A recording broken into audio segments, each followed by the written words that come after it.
এই নদী ভাঙ্গনটা কবে থেকে শুরু হয়েছিল? নদী ভাঙ্গনটা শুরু হয়েছে যখন বন্যা হয়েছিল। ইন্ডিয়া থেকে পানি এসে যখন ফেনীতে বন্যা হয়েছিল, বন্যা বন্যা থেকেই শুরু হয়েছে ভাঙা।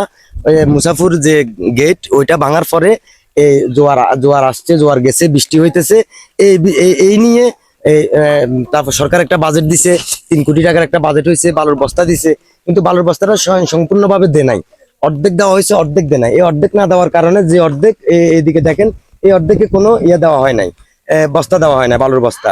আর এইদিকে দেওয়া হয়েছে। এবার এইদিকে যতটুকু দেওয়া হয়েছে ততটুকু মোটামুটি ঠিক ছিল, ঠিক আছে। আর আমার এই সাইডে একটু দিছে, এরপরে দেয় নাই। যেখান থেকে দেয় নাই, এখান থেকে আবার ভাঙা শুরু। এখান থেকে এই যে অন্তত এখান থেকে অন্তত 30-40 মতো বস্তা ছিল, সব নিচে নামা গেছে। এই যে নিচে আপনারা দেখতেছেন, একটু একটু মাথা দেখা যাইতেছে, এগুলা বস্তা ছিল, এগুলো সব বালুর বস্তা ছিল, সব বিলীন হয়ে গেছে। এখানে অনেক গর্ত, অনেক গভীর, এখানে কিছুই করা যাচ্ছে না। এখন সরকারের কাছে আকুল আবেদন, বিনীত আবেদন, যে সরকার যদি কোনোভাবে আমার এই ঘরটা যদি রক্ষা করে কোনো চেষ্টা করে, বা ওনারা যদি সরকার থেকে যদি কিছু বা দেওয়া হয়, বা যদি আমার ঘরটা টিকতে পারে, বা আমি গরিব মানুষ, তাহলে আমি সরকারের কাছে ধন্য থাকবো। আপনার ঘরে কতজন সদস্য আছে, বা এখন তাদেরকে নিয়ে কোথায় যাবে?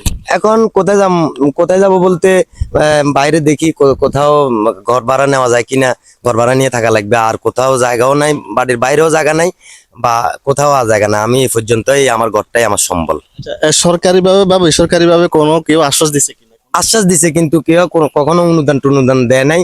এমনি লোকজন আসে, পানি সম্পদ মন্ত্রণালয়, সোনাগাজী, ওই যে ওই চেয়ারম্যান দ্বারা নির্বাচনে দাঁড়াইবো, মেম্বার নির্বাচন দাঁড়াইবো, আসতেছে, দেখি যাইতেছে, কিন্তু আশ্বাস দিতেছে, কিছু হচ্ছে না।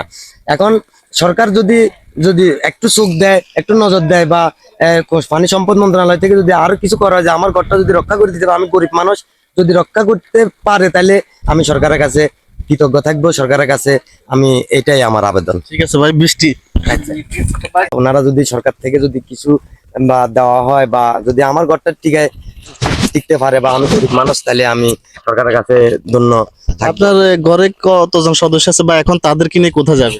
এখন কোথায় যাব বলতে, বাইরে দেখি কোথাও ঘর ভাড়া নেওয়া যায় কিনা, ঘর ভাড়া নিয়ে থাকা লাগবে। আর কোথাও জায়গাও নাই, বাড়ির বাইরেও জায়গা নাই, বা কোথাও আর জায়গা নাই। আমি এই পর্যন্তই, আমার ঘরটাই আমার সম্বল।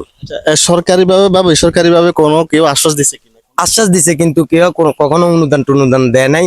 এমনি লোকজন আসে, পানি সম্পদ মন্ত্রণালয়, সোনাগাজী, ওই যে ওই চেয়ারম্যান দ্বারা নির্বাচনে দাঁড়াইবো, মেম্বার নির্বাচন দাঁড়াইবো, আসতেছে, দেখি যাইতেছে, কিন্তু আশ্বাস দিতেছে, কিছু হচ্ছে না।